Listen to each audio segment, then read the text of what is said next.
दिया है, जान भी देंगे, है वतन तेरे लिए।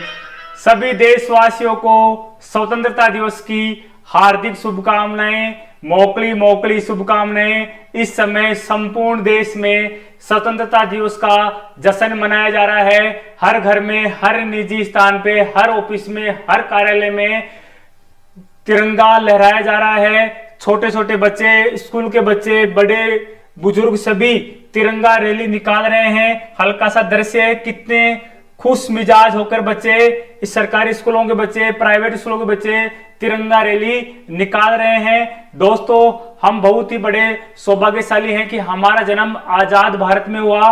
हमें आजादी के लिए संघर्ष नहीं करना पड़ा। हमारे से पूर्व काफी वीर और वीरांगनाएं शहीद हुए देशभक्ति देश के लिए।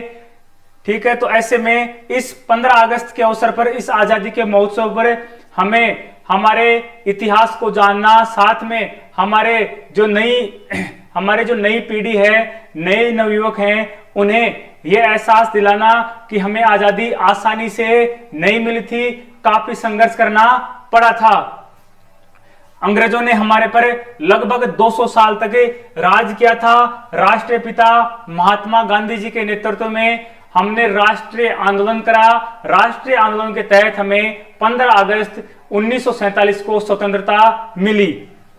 तो ये तो आपको पता होगा। देखो दोस्तों, हमारी स्वतंत्रता में किसानों, जवानों, हर देशभक्त, हर युवक का काफी योगदान रहा है।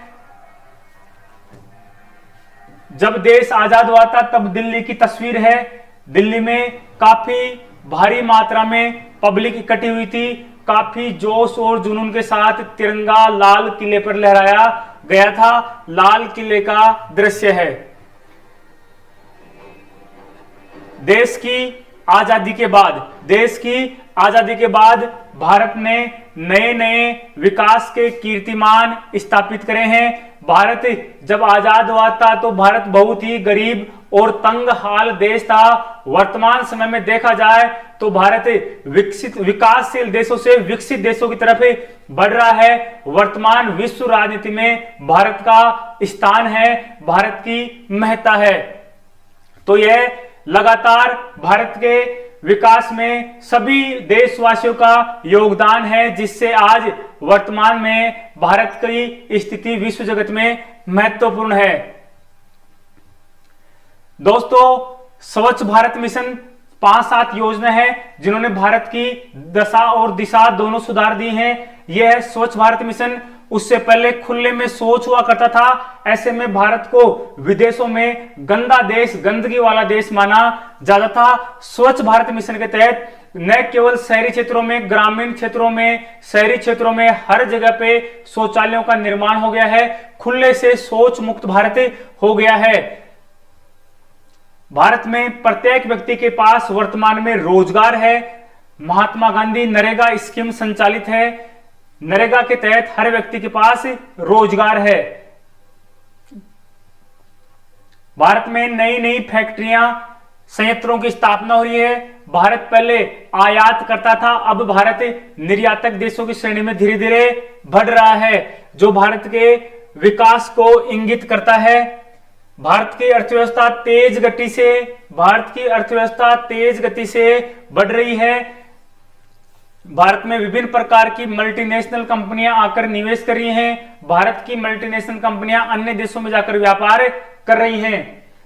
मेक इन इंडिया के तहत विभिन्न प्रकार की कंपनियां भारत में आकर अब काम कर रही हैं, जिससे भारत के लोगों को क्या मिल रहा है? रोजगार मिल रहा है। शिक्षा में विभिन्न प्रकार के नवाचार हो रहे हैं। इंग्लिश मीडियम स्कूल खोली जा रही हैं सरकार द्वारा।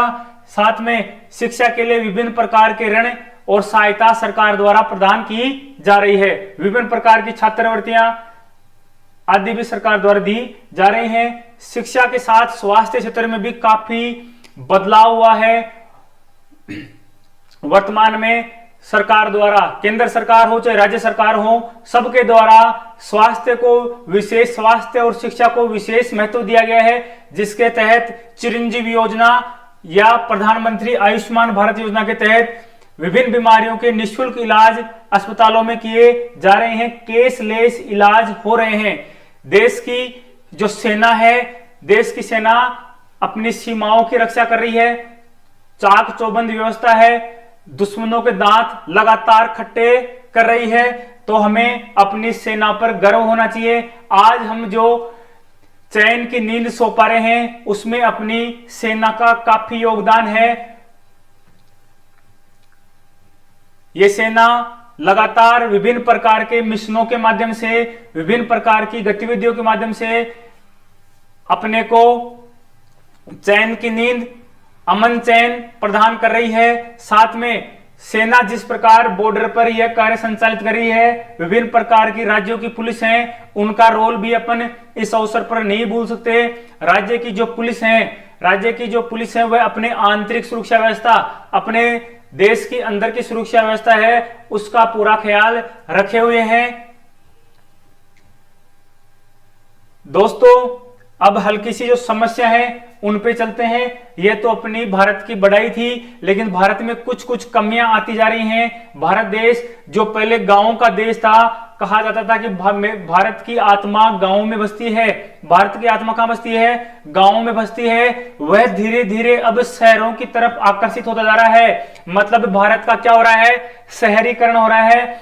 शहरीकरण का मतलब है भारत के ग्रामीण क्षेत्र की जनता धीरे धीरे शहरों की तरफ पलायन कर रही है। गांव खाली होते जा रहे हैं। जैसे ही कोई व्यक्ति शिक्षित होता है या अच्छी स्थिति में पहुंच जाता है तो वह अपने गांव को छोड़कर दूसरी जगह बड़े शहरों में प्रस्थान कर रहा है, जिससे उसने जो समाज से पाया, जिस समाज से उसने शिक्षा दीक्षा मिली, जहां लालन पालन हुआ, उसको कुछ बिना कुछ दिए ही शहरों की तरफ पलायन कर रहे हैं, जिससे शहरों में काफी ट्रैफिक बढ़ गया है, जनसंख्या बढ़ गई है, जनसंख्या का भार बढ़ गया है, जिससे जो सुविधाएं शहरों की वो कम पड़ती जा रही हैं। जो क्या है, शहरों पर क्या है, भार है। ऐसे में हम सभी देशवासियों को यह निर्णय करना चाहिए कि हम जिस जन्मभूमि में पैदा हुए थे, अगर ग्रामीण क्षेत्र में हुए तो ग्रामीण क्षेत्र में रहें, वहां ही विकास करें। आजकल हर जगह पर शानदार व्यवस्था है, रोड कनेक्टिविटी है, शिक्षा की व्यवस्था है। पहले शिक्षा के लिए या किसी धंधे पानी के लिए बाहर जाते थे, आजकल हर व्यवस्था ग्रामीण क्षेत्र में उपलब्ध है। ऐसे में अपने प्यारे गांवों को छोड़कर शहरों की तरफ ना जाएं। अपने गांवों से जिनमें रहकर आपका अध्ययन हुआ है, आपका विकास हुआ है, आपने जहां से कुछ सीखा है, उसको बिना दिए गांव नहीं छोड़ें। असली भारत कहां बसता है? गांवों में बसता है। गांव ही भारत का, गांव ही क्या है? स्वर्ग है। ठीक है, तो शहरीकरण को रोकें। ऐसे अगर शहरीकरण होता गया तो गांव खाली होते जाएंगे। दूसरी बड़ी समस्या है कास्ट की। कबीर कुआं एक है, पानी भरे अनेक। कबीर कुआं एक है, पानी भरे अनेक। बर्तन में ही भेद है, पानी सब में एक। बर्तन में ही भेद है, पानी सब में एक है। बर्तन ही अलग अलग होता है, पानी सब में क्या होता है? उसी टंकी का होता है, उसी नल का होता है, उसी कुएं का होता है, उसी बोरवेल का होता है। तो विभिन्न प्रकार की जातिगत संकीर्ण सोच है, उनको त्यागें। सभी देशवासी एकता के सूत्र में रहें। वैसे एक सकारात्मकता यह है, धीरे धीरे जैसे जैसे शिक्षा का विकास हो रहा है, जातीय बंधन टूटते जा रहे हैं, लोग आपस में कनेक्ट होते जा रहे हैं, जो भारत के लिए सकारात्मक संकेत है। लेकिन फिर भी इसमें और बदलाव की आवश्यकता है। ब्राह्मण, क्षत्रिय, वैश्य, दलित ये कुछ नहीं है। हम सब क्या हैं? न हम ब्राह्मण हैं, न हम क्षत्रिय हैं, न हम दलित हैं, न हम शूद्र हैं। हम तो सब क्या है? इंडियन हैं। हम सब क्या है? भारतीय हैं। यह संकल्प आपको भी रखना पड़ेगा, तभी जातिगत व्यवस्था है वो क्या होगी? समाप्त हो पाएगी। साथ में दोस्तों, वर्तमान समय में दूसरी सबसे मोटी समस्या क्या है? वेस्टर्न कल्चर है। हम क्या कर रहे हैं? हमारी जो भारतीय संस्कृति है उसको तो धीरे धीरे छोड़ते जा रहे हैं, और वेस्ट कल्चर है। वेस्ट का मतलब है जो अंग्रेजों की संस्कृति है उसको अपना रहे हैं। उसको संस्कृति का मतलब उनके खान पान, रहन सहन को अपना रहे हैं। उनके जो खान पान है उनको अपन प्रयोग कर रहे हैं। साथ में उनका जो पहनावा है जो अपनी संस्कृति में शोभामान नहीं है और उनको अपना रहे हैं। साथ में ही उनकी कल्चर जो तलाक प्रथा ये बढ़ रही है, वो किससे बढ़ रही हैं? उनकी कल्चर से ही बढ़ रही हैं। तो हमें हमारा जो परंपरागत कल्चर की जो अच्छाइयां हैं उनको लगातार निर्वहन करना है, पालन करना है, उन्हें बुरा नहीं मानना है, साथ में दूसरों को भी प्रेरित करना है। सबसे मोटी समस्या चौथी ये है, वर्तमान का जो युवा है, वर्तमान समय में देश का जो युवा है वो नशे की लत में, नशे की चपेट में लगातार आता जा रहा है। विभिन्न प्रकार के ड्रग्स का इस्तेमाल कर रहा है, मेडिकल सामग्री कई प्रकार की आती है जो नशीली होती हैं उनका प्रयोग कर रहा है, सिगरेट है, तंबाकू है, शराब है, इन सभी का प्रयोग कर रहा है, जिससे समाज में डर का माहौल बना हुआ है। ठीक है, साथ में ही जो युवक देश के लिए क्या है, एक संसाधन है, वह क्या हो रहा है, गलत दिशा में जा रहा है, अपराध बढ़ रहे हैं, तलाक हो रहे हैं, ये अपने नशे के लिए विभिन्न प्रकार की चोरी डकैती करने तक तैयार रहते हैं। ये नशाखोर, यहां दिख रही होगी एक टीम है, छोटे छोटे युवक हैं। जैसे ही बच्चा 17-18 साल को पार करता है उसके मन में यह आता है कि मैं अब जवान हो गया हूं, मैं मेरी जवानी कैसे दिखाऊंगा, जब तक सिगरेट नहीं पीऊंगा, जब तक बियर नहीं पीऊंगा, किसी प्रकार का नशा नहीं करूंगा, तब तक छोटा ही रहूंगा। यह दिमाग में कहीं ना कहीं कंसेप्ट बैठ गया है। दूसरी मोटी समस्या माँ बाप की है। माँ बाप अपने बच्चों को धमकाने से डरने लगे हैं। माँ बाप जो पहले संयुक्त परिवार हुआ करता था उसमें तो क्या था, हर व्यक्ति का डर होता था। अब बच्चे को डर केवल माँ और बाप का लगता है, अन्य किसी का डर नहीं लगता है। वह भी एक कारण है। पहले संपूर्ण परिवार, संपूर्ण गांव एक परिवार की जैसे हुआ करता था, जिससे जब भी कोई बच्चा ऐसी हरकत करता था तो कोई भी उसको डांट डपट कर देता था, उसमें डर का माहौल था। वर्तमान समय में बच्चा केवल माँ बाप से डरता है। माँ बाप भी क्या है, बच्चे से अति प्यार की स्थिति आ रही है। वर्तमान समय में बच्चे से ज्यादा प्यार कर रहे हैं, उसे हर प्रकार की सुविधा उपलब्ध करा रहे हैं, उसको किसी प्रकार के संघर्ष का सामना नहीं करने दे रहे हैं, जिससे बच्चों में विभिन्न प्रकार की लत बढ़ती जा रही है। कोरेक्स, देखो ये कोरेक्स शीशी है जो किसकी आती है, मेडिकल है, खांसी की है। इसको एक साथ पीकर नशे के रूप में प्रयोग करते हैं, जिससे क्या होता है, मर्दाना ताकत घटती है, विभिन्न प्रकार की समस्या पैदा होती हैं, कई परिवार तबाह हो गए, नपुंसकता बढ़ती है। तो ऐसी स्थिति में स्थिति गंभीर है। देश को नशे की लत से बाहर आना पड़ेगा।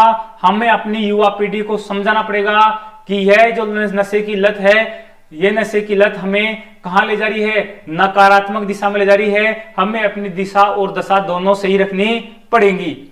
ठीक है, नेक्स्ट है क्या है, बच्चों में मोबाइल देखने की लत। वर्तमान समय में एकाकी परिवार हो गए हैं। एकाकी परिवार का मतलब मैं, मेरी पत्नी और मेरा बच्चा। ऐसी स्थिति में बच्चों का टाइम पास नहीं होता है। बच्चों को खेलने के लिए या तो बच्चे चाहिए या परिवार चाहिए, उसकी कमी हो रही है। माँ बाप काम करते रहते हैं, कुछ करते रहते हैं, सब अपने फोनों में लगे हुए रहते हैं। ऐसे में बच्चे को भी क्या चाहिए, फोन चाहिए।